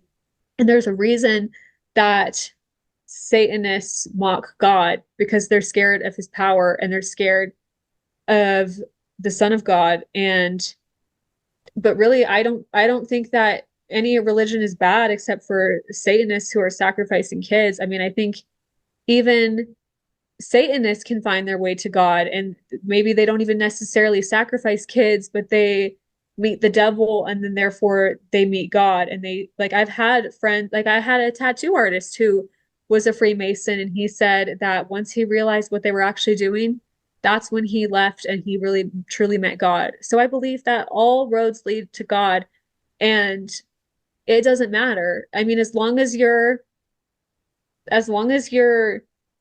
trying to help others and you're doing the right thing, I'm not opposed to other religions, but this is what saved my life and this is what continues to save my life. And so I'm not ashamed to talk about God. I'm not ashamed to talk about Jesus. And I'm also open-minded enough to listen to other people talk about their religion and their God, because I think that's great. If that's something that has helped you, then praise God, you know? It's like I get a lot of hateful comments too, saying that I'm just a crazy Christian. Like, okay, is that really the worst thing that you can call me? I've been called worse. I've been called a dyke by my own dad. I've been called a faggot by my own sister, like by my twin sister. Like there are worse things you can say to me. My own twin sister said, I wish you were never born uh when I could not remember that my father had molested us and she could. She told me to kill myself and said, I wish you were never born. I mean, really, it's gotten to the point where it's like, if my parents can't break me, these people online aren't going to break me and their hateful comments. Like, try harder. Sorry, my parents already beat you to it. Like, this isn't where I get my self-esteem from. I get my self-esteem from doing the right thing and helping people. So it's like, sorry that your life is so miserable that you have to attack mine online. You're a warrior, Madison. I love your presence online. Like I said, you are fearless. You can tell you just don't give a shit. You're just like, I'm just going to tell the truth. And if you don't like it, like, I don't care. It does get hurtful though if you're having an emotional day. Those things can It really affect can, us. yeah. But overall, it's like you're not going to stop. You're building an army behind you. You're getting attention for this. You have people that are reaching out to you, and it's amazing. And I'm so excited to keep watching you grow. And, I encourage everybody to go follow you on social media, even if your accounts get deleted, to just keep up with it, and to still support and get the videos, download them to your phone, you guys, before they get deleted, and go share them on other platforms. We can help make this more well known. It's just we need you on the other side to have the courage to talk about it. So many people don't. They might listen to a podcast, but they won't go have a conversation about it or share anything about it. Like we really do have to get braver ourselves. And one of my ways that I do that is I go follow all these amazing people that I have on my show, and like it fires me up. I'm like, look what they're doing. Like if they can do that, like I can do it, So I get so much courage from you, Madison, and Oh, I'm I get so much courage from you too. What you're doing is amazing, and you deserve a lot more subscribers. And but then again, too, it's like we know what happens when you get to the top. So yeah, and they terminate you before that happens. yeah, Whether that's, online or whatever way. But, we got to keep pushing. We got to make this bigger than anything that they can stop. And I think we can do it. We just have to come together and quit arguing over these stupid divisive things. Well, you're this and you're that, and I'm this and I'm that. So we can't talk, and you're my enemy or I'm your enemy. And it's like, no, you guys, like, just come together for the kids. Like, we can put it all away. We can argue about stuff later. Like, let's just come together for this. So yes. And if you read the Bible, Jesus was against government. He was against what the Romans were doing. He was trying to unite people and he was sacrificed for it. So, like, I mean, you can hate Jesus, but he was the one who hated what was being done. He hated the governments and the religions and the divisiveness, and he just wanted people to come together to meet God. exactly, 100%. And was there anything else that we didn't cover today that you wanted to? Um, And of course, you're always welcome back on if there's a bunch of I stuff. don't think so. I guess I just want to say thanks for watching and thanks for being patient with me. I know I'm still uncovering a lot more, and really it's just the tip of the iceberg. And um, I've been remembering a lot more too. And um it's just really nice I really do appreciate all of the support because I mean my own parents didn't even raise me. Really, music raised me. My older sisters raised me. Um, God raised me. So it's nice to get support and to hear that because I was conditioned to hate myself and to beat myself up and to not trust myself and to believe I was crazy and um so I really do appreciate what you guys have to say and all of your comments and your messages, and I wish I could respond to every single one of them. But seriously, it's like an overwhelming amount of support that I've received, and it makes up for the hate that I get. And I believe in the power of we the people, and I believe the power of we the people will always be stronger than the powers that be and don't want us to know our true power. And I guess I just have to say thank you. And um, one awakened soul can make a difference. I mean, if you look at um, a completely dark room and you light a candle, I mean, that one candle is enough to illuminate the room and cause you to see what is actually in the room. And I think of that as whistleblowers. Like just one whistleblower is enough to allow us to wake up and to see what's actually going on in the darkness and to wake us up. And I also wanted to say if anything happens to me, um, don't give up. Like let that be let that be an awakening for all of us. Let that be a reason to fight because I mean anybody that you see, like anybody that you see who's making a difference, if they're taken out, don't give up. Let that be a reason to step up. Let that be a reason to fight because we're going to get attacked. We know it. We knew that coming forward. We did it anyways. Um, because I don't have a debt to this world and these people. I have a debt to God, which is to be his hands and his feet. And I guess that's all I have to say. So thank you for having me on here again. I love you so much, Emma, and I love seeing what you're doing. It's amazing. It's an honor to have you on, and let's get you on again. I'm sure, I mean, you're uncovering stuff left and right. I'm sure in another few weeks or a month, there's going to be a whole bunch of stuff. So We'll just make Doing it the FBI's ongoing. job. Exactly. And one day you're gonna get paid This is for the it. FBI, y'all. It really And is. Emma too. I know, We're like the my FBI. podcast We has should like get way more. FBI. Wait, we should get FBI shirts. I'm in. I'm in. Let's do it. If anybody wants to make those for us, reach out. Thank you, Madison, for coming on and for sharing these very vulnerable and difficult parts of your life. You know, we said it earlier, it goes without saying, there's a million, you're brilliant, you're eloquent, you're gifted, you're so talented at so many things. You're just incredible. You're a great public speaker.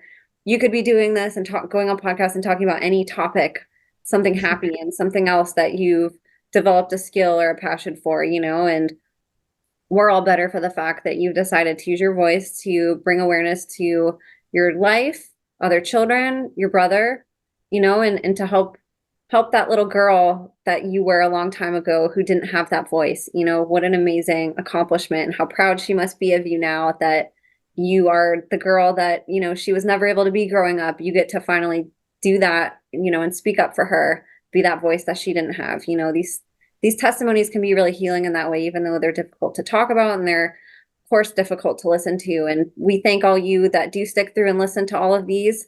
You know, I don't take it lightly that you guys sit through listening just to some absolutely heinous things that people have gone through. And you're really brave on the other side of the screen for doing that. And we couldn't do this without you. And so I want you guys to please go be Madison's Army. Follow her on Instagram and her new TikTok, on Twitter. Find her petition, share it around. That's something really free and super easy that you guys can do. Share her petition, sign it, and let's make waves, you guys. Like, let's come together for this and let's back up Madison. And we'll have you back on, of course, to talk about the developments with this film and, you know, everything else that's going on in your life. So thank you so much, Madison. Thank you guys on the other side of the screen. God bless you all, and we will see you next time.